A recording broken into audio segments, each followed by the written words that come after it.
Nous allons aborder la première, enfin nous avons été introduits dans la première demi-journée de cette deuxième journée de ces journées d'études, intitulée L'antisémitisme, un racisme mondial, point d'interrogation, rôle et forme des conspirationnismes. Alors, ces sujets sont des sujets conséquents.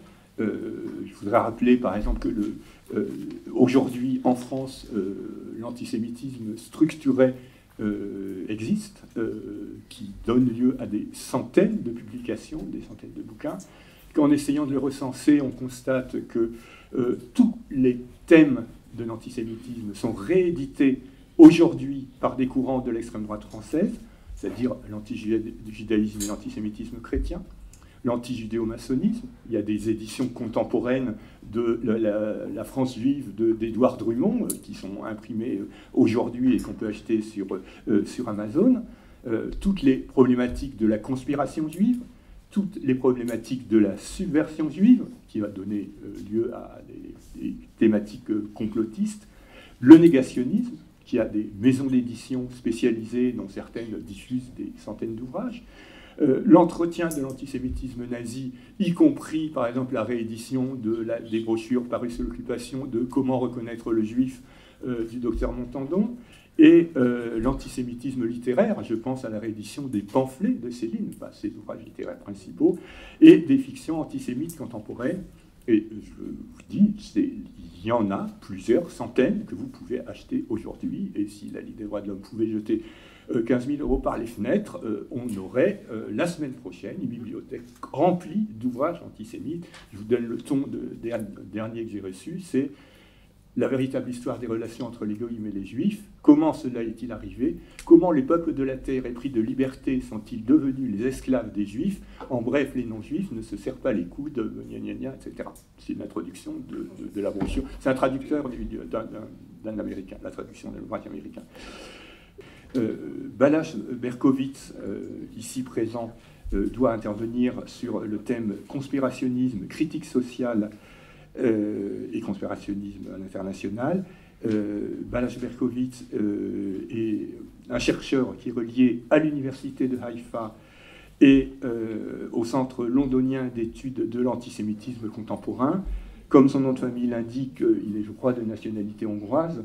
Il est parfaitement francophone, donc c'est quelqu'un qui a aussi une vision qui n'est pas franco-française, hexagonale et provinciale de ces problèmes, qui est parfaitement adaptée. Donc, j'aurais des demandes particulières.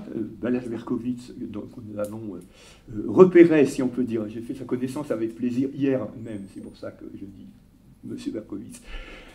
Balázs Berkowitz a publié des articles dans la revue K, en particulier un sur le conspirationnisme dans certains textes des sciences sociales.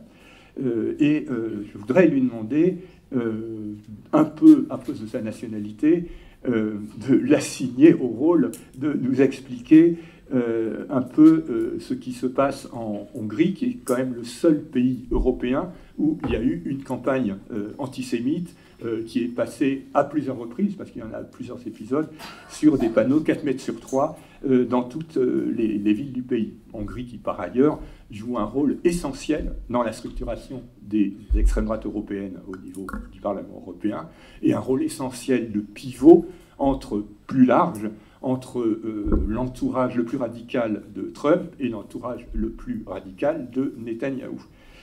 Je vais sûrement passer la parole à Balázs Berkowitz, parce qu'on pensait que dans l'ordre chronologique, ce serait la première des interventions. Oui, bonjour. Merci beaucoup pour cette invitation. Merci aux organisatrices, merci à Martine. Je suis très heureux d'être là. J'ai l'habitude d'intervenir en anglais récemment, donc même si j'ai vécu en France avant, il y a 10-15 ans. Donc vous excuserez mon accent. En fait, c'est ce que j'espère. Voilà, mon intervention, ça consiste à mettre en relation trois concepts trois phénomènes, conspirationnisme, critique sociale et antisémitisme. J'essaie de dépister un petit peu les relations potentielles entre ces concepts. Donc, dans un premier temps, je vais aborder la question de la défense du complotisme en tant que critique, qui est un discours caractéristique.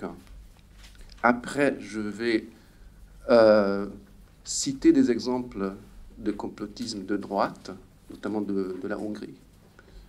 Et puis, je vais passer à la théorie du complot à gauche. Donc voilà, bon, tout ça, ça a beaucoup de répercussions que je ne peux pas traiter de manière intégrale. Mais bon, il faut laisser quelque chose aussi pour la discussion. Donc, les crises qui ont marqué le XXIe siècle, du 11 septembre à la pandémie du coronavirus, semblent avoir servi de catalyseur à une nouvelle vague de pensée conspirationniste, ouvrant une période marquée par une croissance exponentielle des théories du complot. Selon leurs détracteurs, les théories du complot représentent une des menaces politiques les plus importantes pour les démocraties contemporaines, en particulier depuis la libéralisation du marché cognitif due à l'expansion de l'Internet et des médias sociaux. Elles sapent la confiance dans les institutions démocratiques et dans l'État libéral, tout en diffusant intentionnellement des fake news et des accusations infondées, subvertissant ainsi le processus démocratique. Ils présentent également des points de vue racistes sur des groupes humains et tiennent souvent un discours antisémite. En même temps, le phénomène de diffusion accrue des théories de complot ont également suscité de nombreux débats sur la légitimité de la critique sociale lorsqu'elle se fait conspirationniste. Car il existe bien d'auteurs, chercheurs et journalistes qui défendent les théories du complot, et cette défense ne cesse de prendre de l'ampleur. Les défenseurs accusent les critiques, qui se situent dans le courant libéral dominant, de vouloir préserver le statu quo de manière apologétique. Dans cette perspective, qualifier une opinion de théorie du complot reviendrait le plus souvent à supprimer et à stigmatiser la dissidence, la lutte anti-hégémonique ou une simple position d'opposition s'écartant du consensus néolibéral. Ces interprétations accentuent la nature prétendument anti-hégémonique de ces points de vue ayant pour vocation de jeter le doute sur les sources d'information officielles, alors qu'ils sont souvent simplement rejetés et classés sous l'étiquette de théorie de la conspiration. D'autre part, les défenseurs du conspirationnisme ont tendance à insister sur le fait que de véritables complots existent. Par conséquent, la forme de ces explications du monde, à savoir le fait qu'elles invoquent l'existence des complots, ne permet pas a priori de les considérer comme injustifiés. Il pourrait pour ces défenseurs y avoir une définition neutre et descriptive des théories du complot dont il serait impossible, avant vérification empirique, de dire si elles sont fausses ou pas. D'après cette définition, les complots sont simplement le fait d'un groupe d'agents qui agissent ensemble dans le secret et consciemment afin de promouvoir un résultat désiré, inspiré par une intention malveillante. Le terme théorie n'évoque alors pas des édifices conceptuels imaginaires ou chimériques, mais signale au contraire quelque chose qui s'apparente à une théorie scientifique normale, en attente de sa confirmation ou de sa réfutation. Cela revient à proposer de prendre les théories du complot au sérieux, en particulier parce qu'elles sont censées être un instrument important de la critique du pouvoir. C'est également une critique adressée à ceux pour qui les théories du complot sont toujours injustifiées, fictives ou fantasmagoriques. Il est vrai, la plupart du temps, ces défenseurs ne nient pas que ces théories peuvent présenter de graves lacunes au niveau de leur contenu. Pourtant, selon eux, cela n'est pas spécifique aux théories du complot, car il s'agit d'une caractéristique très courante de la cognition humaine. Il n'est donc pas nécessaire de créer une catégorie spéciale pour le discours critique défectueux, D'autant plus que ce terme négatif hautement évaluatif est susceptible de préjuger de tout contenu cognitif et critique éventuellement valide. Voilà qu'on retrouve la notion de la critique associée aux théories du complot comme une sous-espèce du genre critique. Ainsi, pour certains, les théories du complot ne sont qu'une manifestation extrême, bien que compréhensible, de la façon dont les opprimés s'essayent à la critique radicale. Comme l'écrit un article paru dans Le Monde diplomatique, je cite, « La tendance à saisir tous les faits de pouvoir comme des conspirations demanderait surtout à être lue comme la dérive pathologique d'un mouvement désireux d'en finir avec la dépossession d'un effort d'individus ordinaires pour se réapproprier la pensée de leur situation, la pensée du monde où ils vivent, confisquée par des gouvernants séparés, entourés de leurs experts. » Fin de citation. Cependant, ceux qui considèrent que les théories du complot peuvent servir la critique des structures de pouvoir, ainsi qu'un discours anti-hégémonique de manière générale, mentionnent rarement celles qui émanent de la droite ou des personnes au pouvoir, comme Donald Trump et ses collègues, ou Viktor Orban, le Premier ministre hongrois. Or, les théories du complot ne semblent plus avoir un statut exclusivement marginal ou alternatif. Elles ont fait plusieurs incursions dans l'opinion publique prédominante et sont souvent professées depuis une position de pouvoir. Par exemple, la théorie de l'État profond, les allégations contre George Soros aux États-Unis et en Europe de l'Est, ou contre le lobby israélien ou le lobby juif aux États-Unis, bien que ce dernier discours provienne également de la gauche. Ce que les défenseurs des théories du complot omettent également de mentionner, c'est que les théories du complot sont soit antisémites, soit étroitement liées à des visions du monde qui relèvent de l'antisémitisme. Il devient particulièrement difficile de défendre la pensée conspirationniste en tant qu'attitude anti-hégémonique si l'on considère que les théories du complot ont toujours été principalement dirigées contre les Juifs. Comme l'a récemment remarqué l'historien des idées David Nirenberg, en soulignant particulièrement le rapport entre critique et conspirationnisme dans la vision du monde antisémite, je cite, « Nous vivons à une époque qui a ses propres questions juives, une époque où des millions de personnes sont exposées quotidiennement à une variante de l'argument selon lequel les défis du monde dans lequel elles vivent s'expliquent mieux en termes d'Israël. » Fin de citation. Israël, ici, à la fois prise dans sa signification concrète, c'est-à-dire le pays, et abstraite en tant qu'idée du judaïsme et les juifs dans le monde. Et si on suit la formulation du grand penseur marxiste Moshe Postone, on peut dire que les théories du complot sont des théories critiques rudimentaires, des critiques fétichisées. Postone est très conscient de la capacité des théories conspirationnistes antisémites à prendre des airs de discours anti-hégémoniques.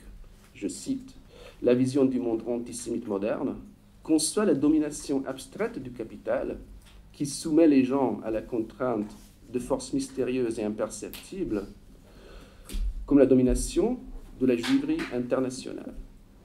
L'antisémitisme, par conséquent, peut apparaître comme anti-hégémonique. » Fin de citation. Pour bien cerner l'antisémitisme moderne, il est important de souligner la façon dont il fétichise et personnifie des processus complexes, ainsi que les types de domination sociale dans le capitalisme moderne, à une dimension abstraite. Je cite Postone encore, « Ce sont les Juifs et seulement les Juifs qui ont été perçus comme s'ils se tenaient derrière les processus et des phénomènes sociaux abstraits, et donc comme s'ils étaient des conspirateurs intangibles. » Fin de citation. Mais bien entendu, les caractéristiques des théories du complot à nos jours, en tout cas jusqu'au 7 octobre dernier, étaient qu'elles cachaient le fait que ce sont les Juifs qu'elles prenaient pour cible, à l'exception de la droite extrême suprémaciste ou néo-nazie, qui professe toujours son antisémitisme ouvertement. Alors la question, comment cette occultation se fait-elle? Regardons des exemples. D'abord les théories du complot qui viennent de la droite au pouvoir, qui sont formulées au sein de l'État. Ce sont celles auxquelles les défenseurs de la pensée conspirationniste qui se situent à gauche ne font jamais référence. Et je vais mentionner le cas de la Hongrie que je connais le mieux. La campagne anti-George Soros, dont vous avez certainement entendu parler, s'est inspirée de la théorie du grand remplacement, voulant établir que derrière les vagues migratoires vers l'Europe, ce sont les Juifs qui sont les vrais acteurs. N'est-ce pas, la première campagne anti-Soros, ça a commencé après la première grande vague migratoire de 2015. Et donc voilà, la politique migratoire de la Hongrie, peut-être vous le savez, c'était très restrictif et qui n'a pas du tout respecté le droit international ou par ailleurs les pratiques de l'Union européenne. Donc ça a déjà causé un conflit entre l'Union européenne et la Hongrie, qui a été après exploité par Orbán et le gouvernement hongrois.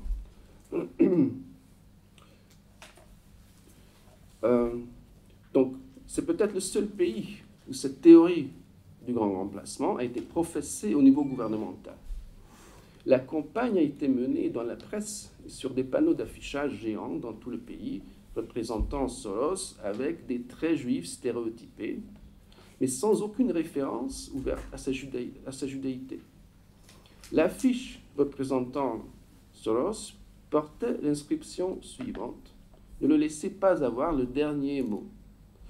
Comme l'a écrit le président de la communauté juive néologue de Hongrie dans une lettre ouverte à Viktor Orbán, je cite, « Cette campagne n'est pas ouvertement antisémite, mais elle est tout à fait capable de susciter des passions antisémites incontrôlées, entre autres. » Fin de citation. En effet, dans les rues de Budapest et de quelques autres grandes villes, les affiches anti-Soros ont été décorées de textes et de dessins antisémites. La réponse d'Orbán à cette lettre a été tout à fait cynique. Il a souligné que, je cite, « Il est de ma responsabilité de protéger notre pays et les citoyens hongrois. Par conséquent, contre ceux qui menacent la sécurité de la Hongrie, nous utiliserons le pouvoir politique et juridique de l'État hongrois, indépendamment de l'origine, de la religion ou de la richesse. » Fin de citation. En d'autres termes, Orbán a inversé la charge et affirmé que tout en protégeant la nation, il ne pouvait pas faire une exception pour M. Soros, simplement parce qu'il est juif et riche. Voilà. Il ne peut prendre en compte aucun privilège. On voit la logique tordue et populiste, tendant vers l'antisémitisme, à l'intérieur même de la négation de l'antisémitisme. Alors que la campagne a utilisé toutes les associations antisémites contre Soros sans jamais prononcer le mot juif. Bon, en même temps, et ça c'est aussi très intéressant à remarquer, depuis quelques années, Orbán a explicitement interdit la parole antisémite, même implicite, qui désormais ne saurait apparaître dans les discours des politiciens du parti, au gouvernement et dans ses médias. Mais cela pourra être renversé à n'importe quel moment, bien entendu.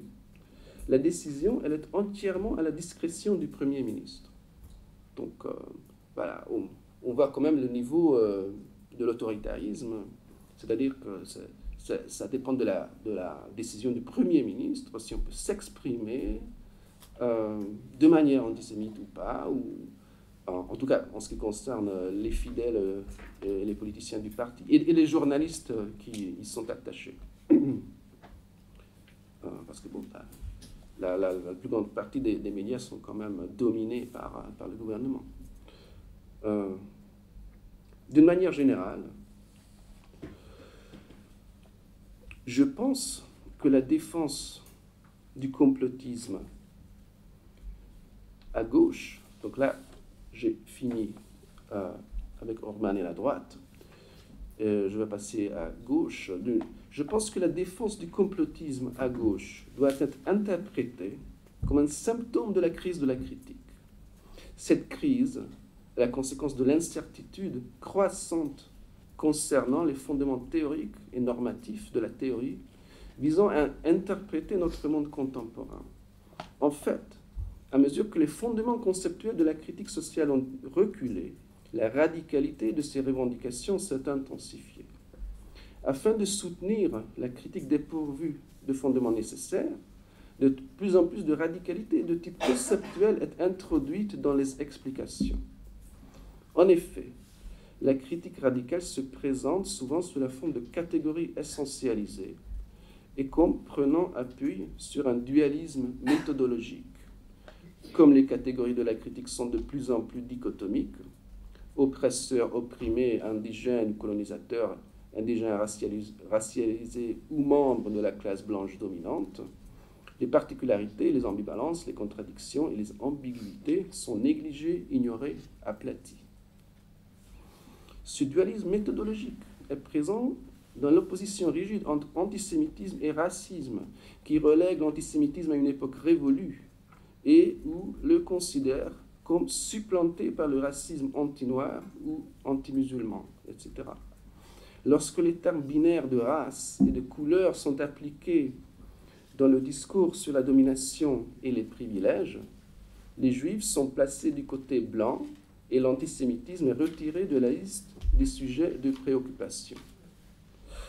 Dans les catégories dichotomiques de la critique, les Juifs apparaissent du côté des oppresseurs plutôt que des opprimés. On dit qu'ils ne sont pas racialisés ou discriminés, qu'il n'y aurait pas de racisme anti-juif, du moins pas sous une forme institutionnalisée ou systémique, mais seulement en tant que phénomène marginal. Dans certains discours critiques, les Juifs sont aussi fréquemment et explicitement désignés comme des dominants, ou, selon le vocabulaire aujourd'hui en vogue, comme des Blancs, qui participeraient activement à l'oppression des personnes de couleur. En prétendant utiliser certains concepts et procédures des sciences sociales, les spécialistes de la blanchité et de la race se tiennent souvent implicitement, mais parfois même explicitement, un certain nombre de conceptions anti-juives qui sont présentées comme des positions anti-hégémoniques. Par exemple, la notion de philosémitisme d'État, particulièrement répandue en France, exprime l'idée que les Juifs constituent une minorité protégée et valorisée par la République, alors que d'autres minorités ne bénéficient pas d'une telle protection, voire sont attaqués et stigmatisés par l'État et ses institutions. Les Juifs sont considérés, par exemple, par Khoury Boutelja et de certains autres porte-paroles de minorités racisées, comme une minorité qui aurait intégré la majorité dominante en abandonnant volontairement sa situation d'origine, en se faisant coopter par la majorité. Un élément important du philosémitisme d'État serait le traitement privilégié de la répression de l'antisémitisme par rapport aux autres racismes. Selon Boutelja et d'autres, le philosémitisme d'État contribue à stigmatiser les Arabes et les Noirs en leur attribuant un antisémitisme présumé, afin de renforcer les hiérarchies sociales, les hiérarchies raciales existantes. Il existerait donc une connivence essentielle entre les Juifs et les appareils d'État, puisque les Juifs, malgré leur histoire de minorité persécutée, portent une certaine responsabilité dans la construction du nouvel ordre identitaire en France. Parallèlement, Boutelja interprète l'antisémitisme émanant des groupes minoritaires comme une simple réaction au philosémitisme d'État, en faisant donc une réponse politique des opprimés à la contribution des Juifs à l'oppression étatique. L'antisémitisme, par opposition au racisme, qui apparaît comme authentique et dirigé contre les populations racialisées et opprimées, issues de l'histoire coloniale française, est réinterprété comme une simple forme de critique du pouvoir, une réponse politique à la domination juive. On retrouve le même type d'argument chez de nombreux auteurs à propos du scandale relatif à l'antisémitisme au sein du Parti travailliste britannique. Les défenseurs de la gauche corbyniste se sont empressés de dénoncer une conspiration contre le leader travailliste, une défense qui a ensuite acquis une certaine systématicité théorique, comme dans l'extrait suivant, je cite un article. Le récit contre Jeremy Corbyn n'est pas simplement contre la gauche. Il a construit une nouvelle politique de l'intérêt juif, réalignant un État britannique autour d'une définition de l'identité juive. L'auteur affirme que les classes moyennes et supérieures juives s'identifient volontiers et entrent en collusion avec les élites au pouvoir, puisqu'elles ont des intérêts communs dans le maintien du statu quo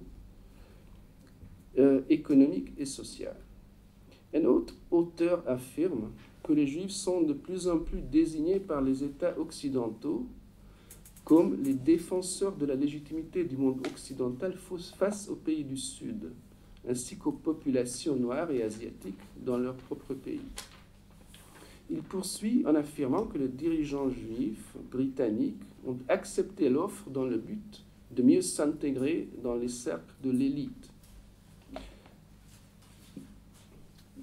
À son tour, cette interprétation s'efforce de légitimer les attaques et les critiques menées contre les Juifs ou certains groupes juifs dans une veine conspirationniste comme quelque chose qui ne viserait que les élites au pouvoir. Comment l'argument est-il construit? Premièrement, il est dit que les élites au pouvoir, y compris les Juifs, attaquent les gauchistes par le biais de l'antisémitisme et qu'il est donc légitime d'appeler cela un tour de passe-passe. Deuxièmement, les Juifs éminents sont objectivement de connivence et conspirent avec l'élite britannique pour maintenir l'ordre social hiérarchique existant. Et troisièmement, une guerre, je cite l'article, une guerre contre l'antisémitisme signifie donc une guerre contre les Juifs de la classe ouvrière et de la gauche. Donc il y a un renversement ici aussi, ainsi que contre d'autres progressistes. Et ce serait là le seul véritable antisémitisme actuel émanant de l'État. Ainsi, le concept d'antisémitisme est vidé de sa substance, instrumentalisé de manière absurde et transformé en son contraire. Je cite, « L'affaire Corbyn est notre procès Dreyfus postmoderne du XXIe siècle. » Donc c'est ce qui a été déclaré dans cet article.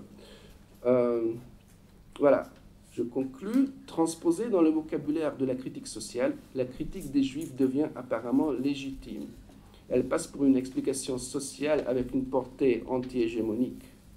C'est le cas lorsque les Juifs sont présentés comme faisant partie de l'élite du pouvoir, qu'ils soient financiers ou politiques, ou lorsqu'ils deviennent l'incarnation des classes privilégiées, trahissant leur position originaire de paria, comme on peut fréquemment l'entendre dans tous les contextes où il est question de la blanchité juive. Ou encore lorsqu'on leur reproche d'être favorisés par l'État et ses institutions au détriment d'autres groupes ou minorités, ce qui est souvent qualifié de philosémitisme d'État. Pour des raisons mentionnées ci-dessus, le caractère conspirationniste de l'explication n'entraîne pas son discrédit automatique.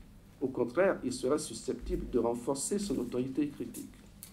C'est par ce geste, par la neutralisation, c'est-à-dire par la minimisation de son importance, ainsi que par la transfiguration du juif en blanc dominateur ayant droit à un traitement de faveur par l'État, que ces explications, parfois même conspirationnistes, s'efforcent de devenir des explications respectables, doublées d'une critique anti-hégémonique. Cette légitimation est renforcée par le fait que la critique conspirationniste est parfois réinterprétée comme une simple forme de critique anti-hégémonique dans laquelle l'élément antisémite sera insignifiant ou même imaginé, ce que certaines interprétations critiques de gauche ne manquent pas de faire.